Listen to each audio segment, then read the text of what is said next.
All right. Next up, we have Peter.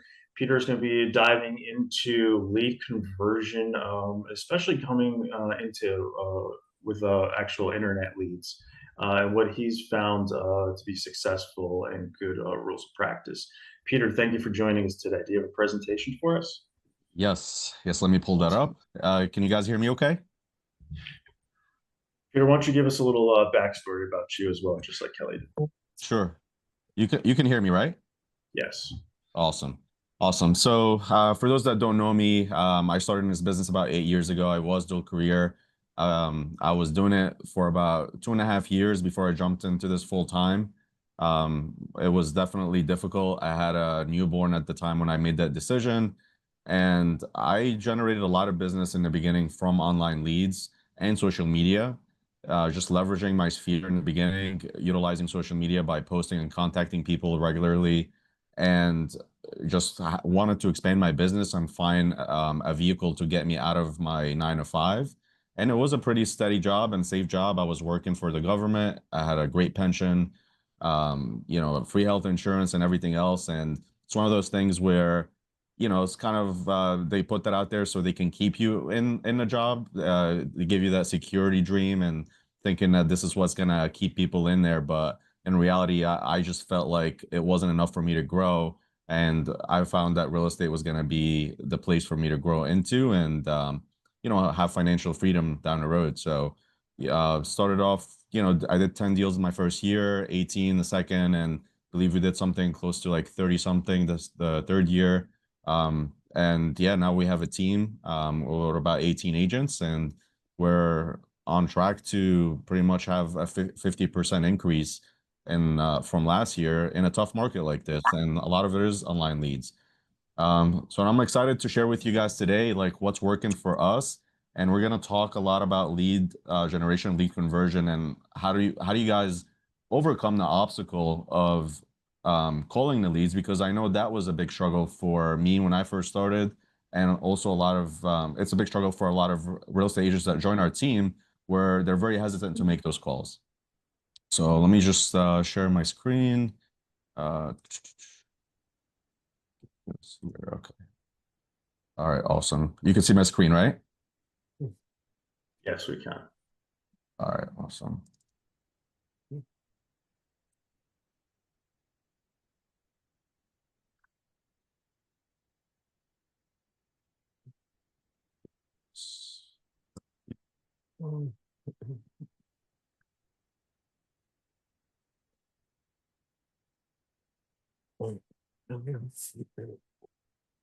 All right. So the first step is we're going to talk about obviously mastering the calls and all the frustration that a lot of real estate agents go through. So we're going to go through that guide from start to finish. So a lot of times, what I found at least is that real estate agents get frustrated and avoid making calls because they forget what caused them to get into real estate. I know in the beginning, at least for a lot of real estate agents that I meet, they get very excited. The first 3 months, they're ready to do whatever it takes. And then that motivation kind of winds down. And it's mainly because they're missing why they got started from the first place. And they feel like the calls are pointless. There's no purpose behind them. And especially when they deal with a lot of rejection, they end up quitting too soon. They also forget that this business has a lot to do with delayed gratification. So you're not going to see results from day one. You have to continue to be consistent every single day, no matter what. No matter if you get an appointment or not, you might not get an appointment today, but you will get appointments if you keep doing what you're supposed to be doing and continue to improve on your skills. And a lot of people just have dreams, no commitments, right? So dreams are things that they wish they can have. Commitments are the things that they're going to do no matter what. So instead of just setting ambitious goals, you got to make sure that you tie those ambition goals with commitments that would lead into consistent action on daily basis. Um, and then from there, you got to make sure that you quickly fix any objections that you have in your mentality, right? And we use this analogy a lot. That so like that we say is like you feel like you want to cross a river with just one step, versus building steps or a bridge to get you from one side to the other. What that means is that it's gonna take some time, and you have to build a foundation, and you have to build the steps necessary to cross that bridge, or build that bridge in order for you to get from point A to point B.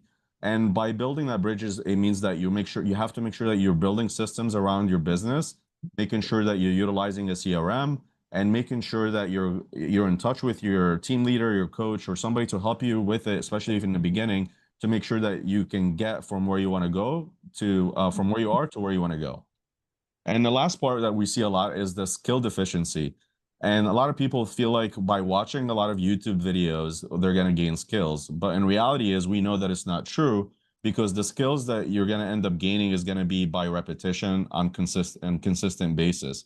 So you have to make the calls from day one. And I know a lot of you do the same thing here. So we want our agents to start making calls pretty much during the onboarding. Like day two, you have to start making calls. We want to get you on the phone and practice your scripts on live leads. There's no point. I mean, yes, there is a place for role playing, but in reality, the person that you're going to be role playing with, and I've actually learned this from Jason Lash. He's got the same mindset. The person that you're going to be role playing with, it's most likely going to be easy on you, right? You're not going to really have the actual objection that you're going to have on the phone with a real lead. So we want you on the phone from day one and starting to build those skills, and then those skills will come over time. It's not something that you gain from like just doing a couple of days of cold calling. I always tell this to everybody on the team when they first started. Like here in New Jersey, it's a 75-hour course, and people feel like by taking a 75-hour course, they're going to make six figures in their first year. There are people that do it; they make six figures in the first year. But like if you compare this to doctors, engineers, or lawyers, they go through a 4-year university and they come out with hundreds of thousands of dollars worth of loans to make $50,000-$60,000 a year the first couple of years, and then eventually they make six figures, right? So we have to be in the mindset of making sure that we're building those skills in consistent basis to make sure that we're learning as we're doing business. So you got to treat your first year or two as a university and learn as much as you can.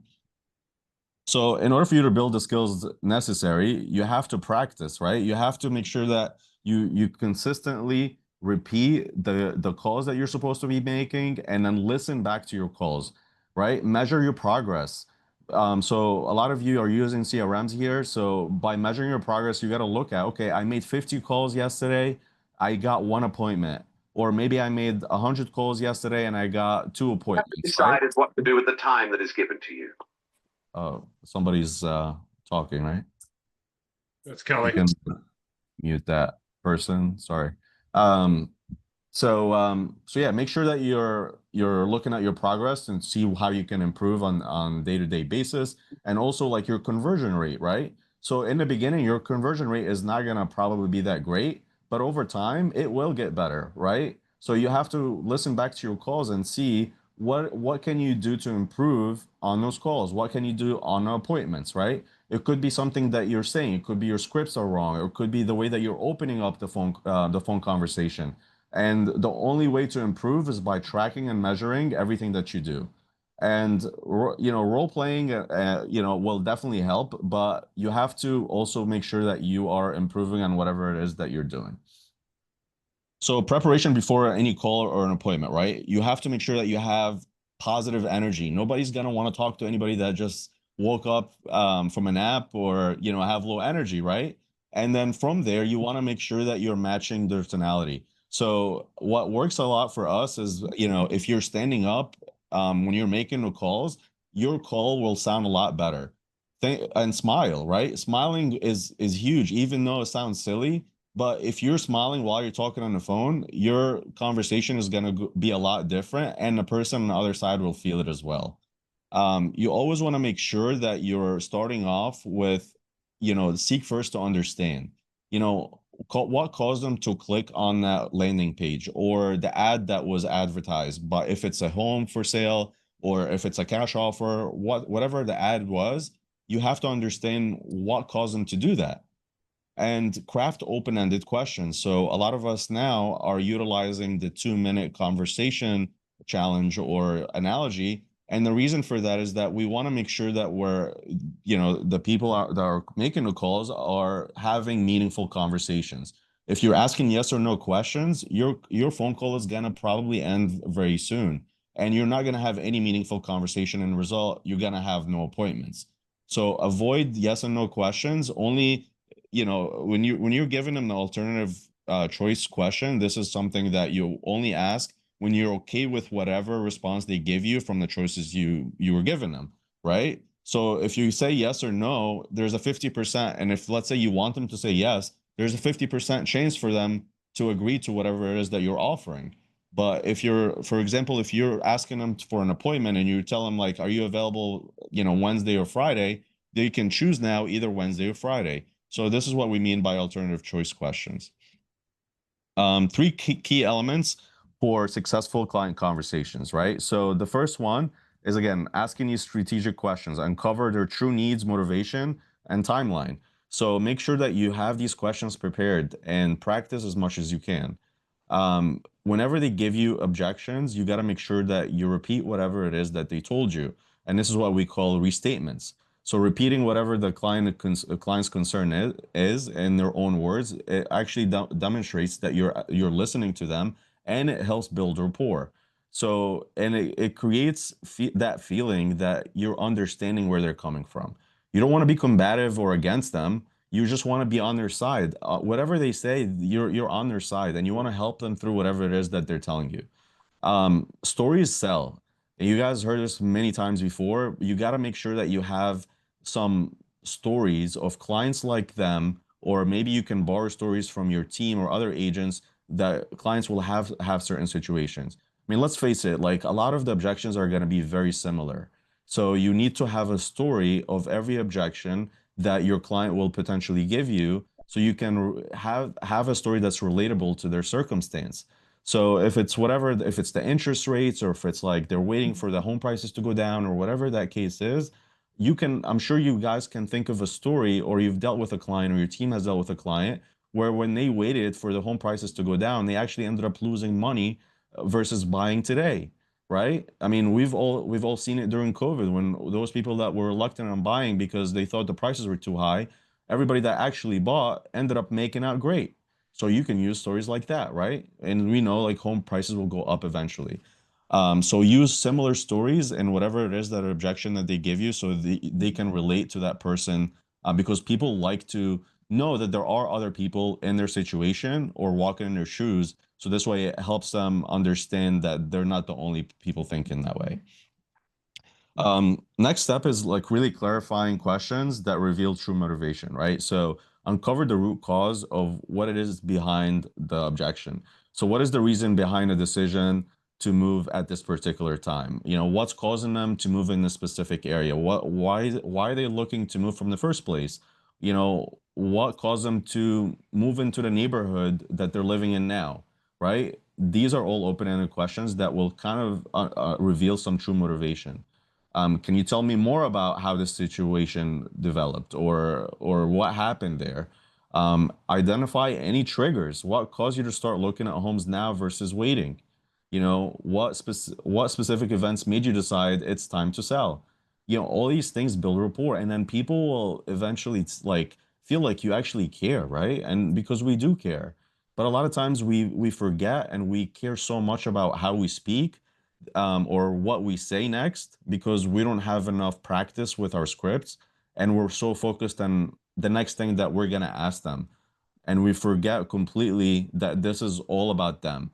People don't care what you're selling. They only care what's in it for them, and you need to make sure that they see that, and they understand that you're trying to help them get from where they're at to where they want to go, and explore any consequences, right? So what will happen if they don't find the right home in the next 3 months?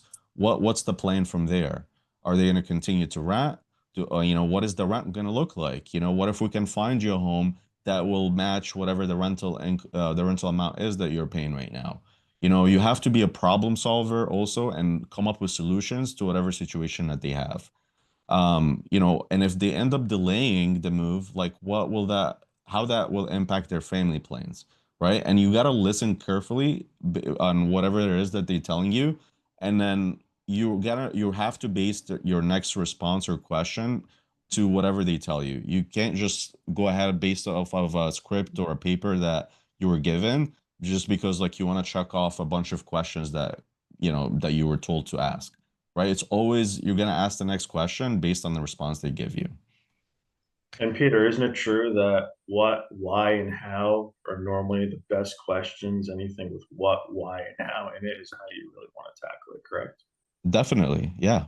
Yeah, definitely. I mean, why a lot of times too, like I don't like to use why too much is because sometimes it's a little bit more confrontational. But there is a place for it, right? So we can always position it in a way depending on the type of personality style that the other person has. So you can also, you gotta feel the room and you gotta feel the temperature in the room too to see what kind of questions you're gonna ask next.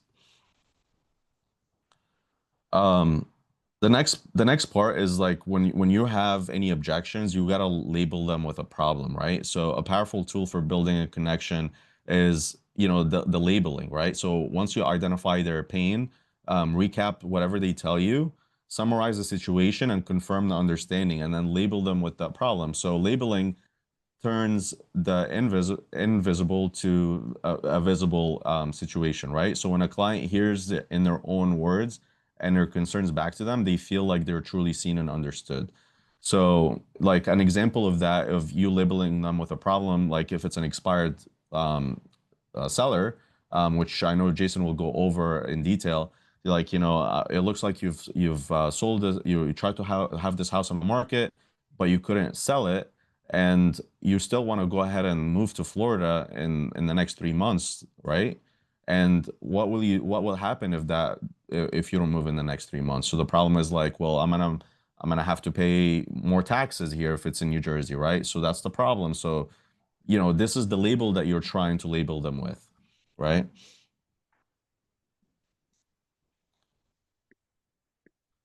And explore any past pains, right? Learning from previous experiences. So, if they worked with another agent before and they didn't have a good experience, you gotta also explore that. So what caused you, like what didn't you like about that previous agent, right? Because you're not gonna say how great you are and just vomit everything that you do differently without really understanding what they didn't like about that real estate agent, where now you can only focus on how you're going to do a better job than a previous agent, right? So without you asking these questions, you're never going to know.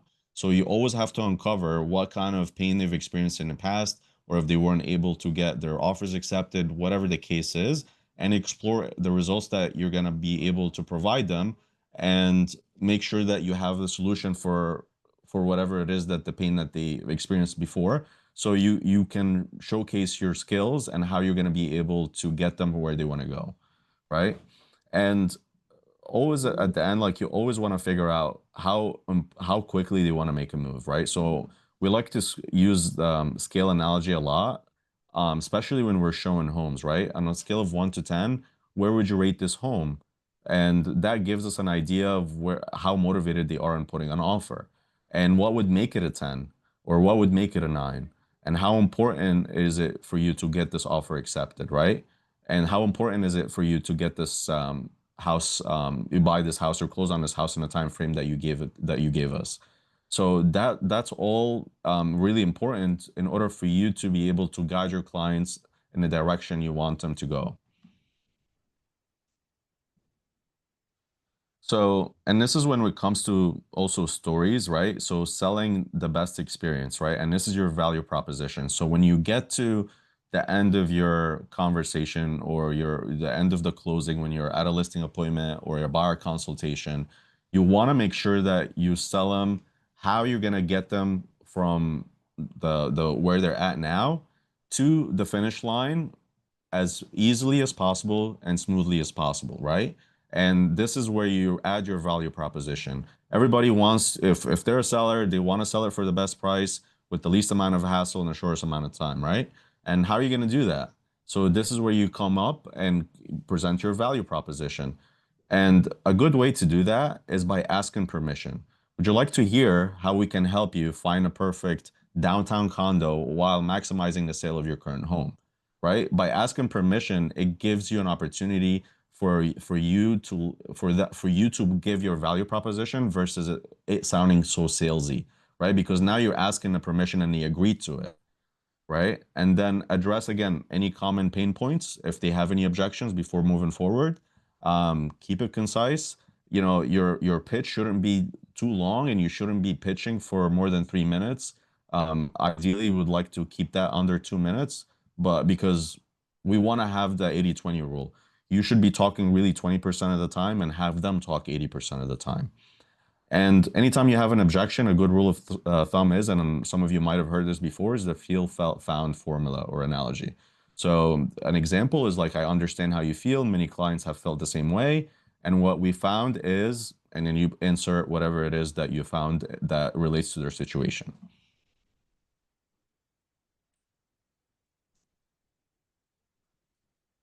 So I want you guys to understand too that objections are really unanswered questions.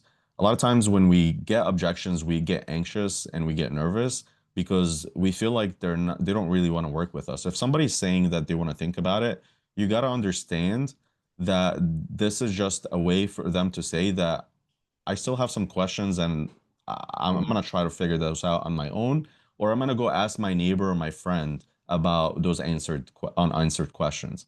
And of course, you don't want that to happen, right? Because you're the professional in the room, you're the expert in the room. So there's no better person to answer these questions other than you.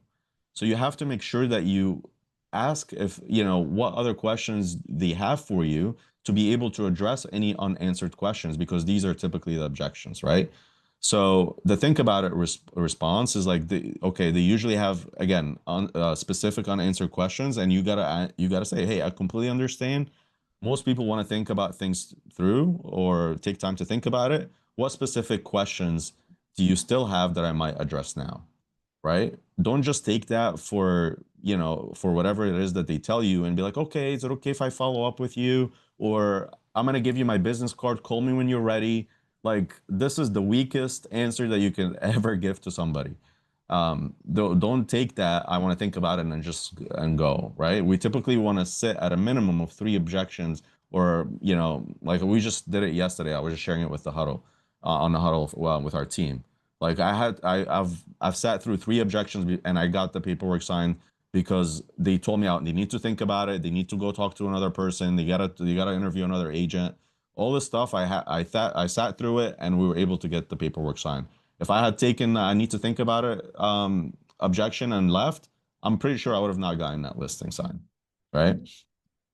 The missing decision maker, right? And it's usually on a obviously qualify before. If you go on a listing appointment, you want to make sure that all the decision makers are there.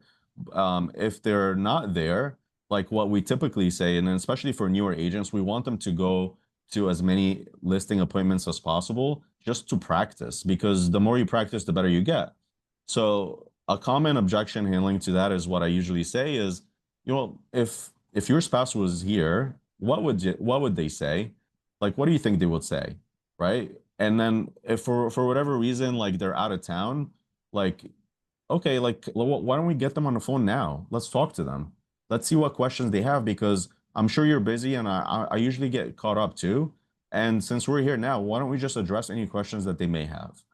But without you asking, you might not even get that opportunity. And believe it or not, we've had this happen before, and we got them on the phone and we were able to get paperwork signed. I've had this done last week too.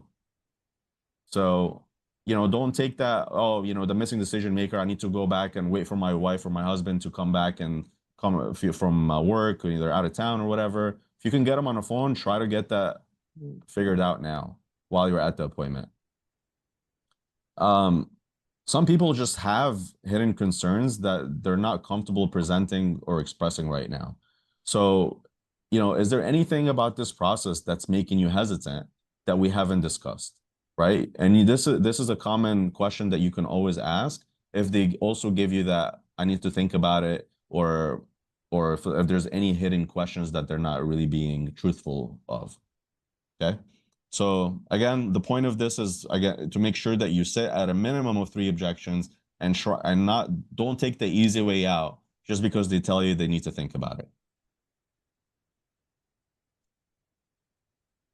And then after they sign the paperwork, we want to reinforce their decision. So the next 48 hours are crucial.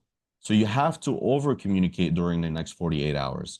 So, this is the time where a lot of people will end up changing their mind, especially if you get a listing paperwork signed or whatever. And, or it could be somebody that they talked them out of it, or they discussed it with another family member and they talked them out of it. But you have to make sure that you immediately have that wow factor. Multi-channel communication, like email, text. Hey, it was so great meeting with you today. I'm so excited and starting this process with you. Send them an email, send them a text, and then call them the next day and let them know about the next steps, recap anything that they've told you, and send a thank you card. And you don't have to, buy an expensive gift. And we typically don't buy any gifts or any gift cards or anything like that, but a thank you card will go a long way. And again, it reinforces their decision. You can, we usually have a bunch of them on our car, and we'll just drop it off at the mailbox near the house. So this way it gets delivered there as soon as possible.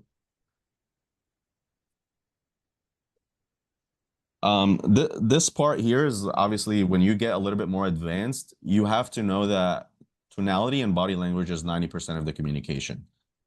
Whatever you say will get delivered, but how you say it and how you present yourself at the appointment is really the most important part. You got to understand that you are the expert in the room. You are you have the influence for them to make a decision. So you have to be confident when you go into that listing appointment or the buyer consultation. And if you're not confident, your chances of you getting that paperwork signed are going to go down dramatically. So if you're new, I would highly recommend that you go with somebody that is more experienced, shadow them in the beginning until you gain that confidence, or take somebody with you until you gain that confidence. Because again, it's just all about repetition in the beginning. And if you don't have that person, find a mentor or your brokerage or somebody to go with you. And if you can't find that, I would still go, but you will learn by going as many appointments as possible, and you will gain the confidence from there. So you gotta look at your tone of voice, especially if you're making the calls. Listen back to your calls and see how you sound. Do you sound monotoned, right? Like, do you have any voice inflections during the phone call? Are you inserting laughs here and there, and so you have some sense of humor? That goes a long way. Nobody wants to sound like a robot on a phone, or that's what makes us different from AI, and people will pick up on that, right? So as the AI technology gets better and better, like I'm pretty sure it's not going to be as advanced as us, and people will realize who's a real person and who's not. But that's what's going to really set us apart. And people still want to communicate with human beings. I don't care how advanced AI is going to be, but people still want to talk to a human at the end of the day. So make sure that you practice that, and also role play the appointment with your team or through your office to get better at it, because that's how you're going to gain confidence over time. So as far as building confidence, again, what is your source of confidence, right? And if you don't have that confidence, you can borrow it from somebody. So in the beginning, when I first started, I would envision somebody that's very successful in the business, and I would pretend that I'm in their place, and I'll just borrow that confidence. Like, I'll walk in their shoes.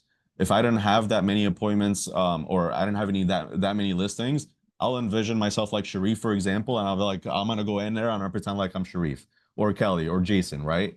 Whoever that person is. And then over time, you start, you'll have your own style, but you have to borrow that confidence from somebody. And make sure that, you improve. Like, if you don't get the appointment, I always ask, and I used to always do this in the beginning too, and I still do it for whatever reason. If I lose an appointment, just out of curiosity, what made you choose that agent over us, over our team? I always like to improve, and I'll always like to see how we can deliver a better presentation or a better job going forward to our clients, and see if there's anything that you could have done differently. And this way you can tweak your presentation or tweak the way that you presented yourself.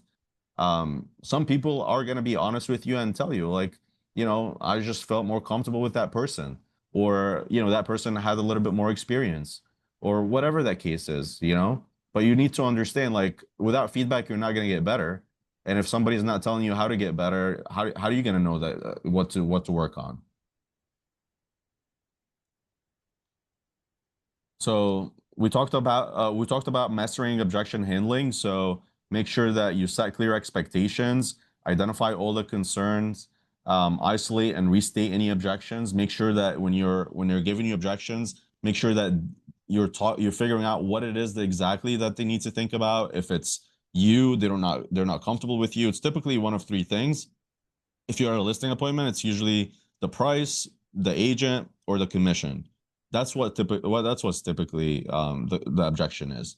And you need to figure out if it's the price or the commission, you need to figure how to handle that objection and only talk about that because you've already discussed everything else.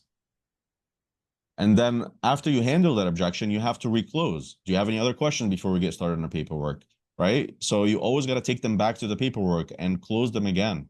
Like, it's not like you're not sitting there to just handle objections all day. The whole point of the appointment is to go ahead and get the paperwork signed. So rules of controlling the conversation, you got to make sure that you take decisive action, lead the conversation with a purpose rather than just reacting whatever direction it goes. Focus on the destination, right? If it's a phone call, the destination is to get the appointment. If it's the appointment, it's to get the paperwork signed. Questions equal control. So the person that's asking the questions is in control of the conversation. That's why we want to ask open-ended questions. And then have the TPO, which is the 2 or 3 perfect option or objective that you want to have, which is, again, when you're setting an appointment, does weekdays or weekends work best for you? Does, mornings, afternoons, or evenings work best for you, right? This is what we call 2 or 3 perfect options that we want to give them. And then at the end, obviously, the most important thing of all this whole thing is unwavering confidence, right? Because they can smell fear. Like I say this so many times at the appointment. I'm confident I can get you the price that you want, or I'm confident I'm going to get you to the place that you want to go, or I'm confident my team can get you to closing hassle-free and with the best price in your pocket net-wise, right? Just by using the word confident and the way you say it and your body language has to also match how you say it will go a long way. And I'll tell you that that's probably the most important part of this whole presentation. And understand, like, if they give you any objection responses, like, you got to look at their body language when they give you these responses, right? Like, how are they saying it? And also when you're talking to them, are you looking at them in their eyes, right? Or are you looking at the ceiling? Because eye contact is one of the most important things in, showing that you're confident. When you're talking to them and tell them that I can get you the best price that you want for your home, or I'm sure that I can get you to the closing table in 60 days or 30 days. Like, you got to look in their eyes when you're saying these things. Like, you can't just be looking around or looking down, because that does not show confidence at all, right? So most agents will usually, when they handle objections, they're gonna be in fight or flight mode, right? So it's either they're gonna run away from the objection by changing the subject, or offering unnecessary concessions, or giving up altogether. Or they become defensive, or the agent becomes defensive and justify how they're whatever it is, they're the best and all this and that, and defend their services and defend their price and argue. And then that ends up causing relationship damage. We've learned this before multiple times, but you have to ask questions. And I'll give you an example of what I did yesterday. But you can't tell them that you're great because you're technology savvy, right? So I was dealing with somebody yesterday. I was at a listing appointment, and I was competing with a few agents. One of them met with before me, and she was going to meet with 2 other agents after me. The one before me, we pretty much had the same service. We even have the same CRM, because she got the same notification from Follow Up Boss with a quick reminder at 8:30 about our appointment. She was like, "Are you guys with the same company?" I'm like, "No, we're not." So it was kind of challenging. And she had the Zillow showcase listing, everything, the same exact paperwork. So we talked about everything else, and then my presentation, and the only thing was the commission. And I showed her everything that we do and how we do everything differently. And she was like, "You know what?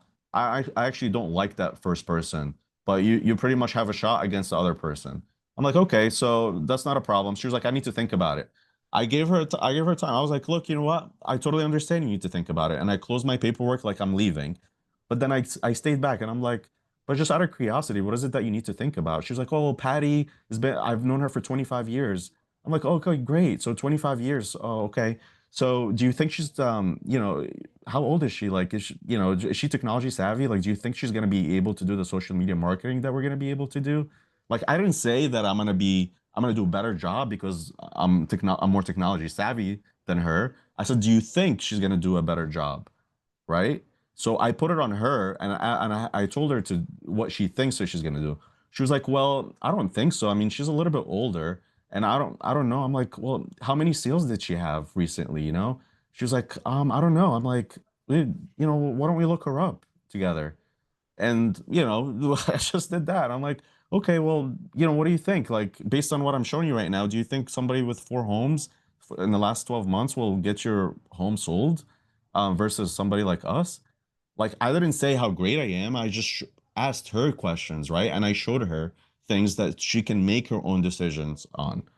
And this is what I want you guys to think about when it comes to these things: is that somebody unmuted. So you gotta make sure that it's their own opinion. So there's a saying that, what is it called? Like, a man of their against their I can't remember. A man made against their will, something like that, is of the same opinion still. If somebody knows the right quote, you can put it in the chat.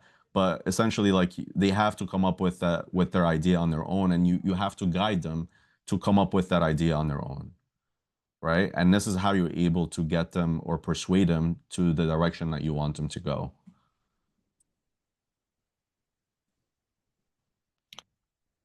So, again, by eliminating objections, like, offer compliments, make sure that you're not going against them, remain on the non-defense, acknowledge anything that they're telling you, validate any concern, and express empathy, right? Especially if there is a situation that's a little bit difficult. And then one of the last things I want to go over with you guys before we end today, is the ARP method, which is a framework for handling any objection. If you guys like want to just memorize this one thing, is acknowledge, response, and pivot, right? The whole idea of handling objections is not to stay there the whole time. Handling the objection is have acknowledge the objection, respond, and then pivot with something else to move forward and move the conversation forward.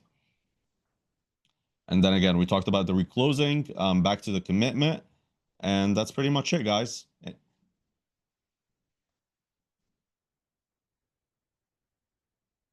Awesome. questions? Thank you, Peters. Thank you for that. Definitely diving into converting leads, obviously objections, and getting over that thought in your mind that objections are bad, right? I think that's what a lot of people confuse it, and they think objections are bad, and a person doesn't want to work with you. But in reality, objections are good. Not Is that correct, Peter? I mean, you're basically diving in when people have questions. That's a good thing, and they're contemplating going through the process or working with you. They just have questions about it. So it's always good to have those, answers ready, and really talk to them.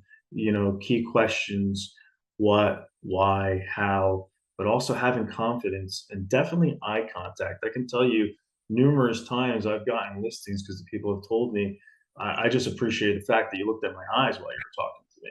So don't take that for granted. That weighs in heavily, just looking at someone in the eyes while you're talking to them. But thank you for that, Peter. That was Awesome. Thank you, definitely a guys. great presentation. If anyone has any questions, please feel free to drop them in the chat. We'll have a Q&A session at the end as well, for any questions we haven't addressed. And if you do want the notes and the video, don't forget to contact the person that did invite you to this, because we will have the recordings and also notes. But thank you, Peter, for that.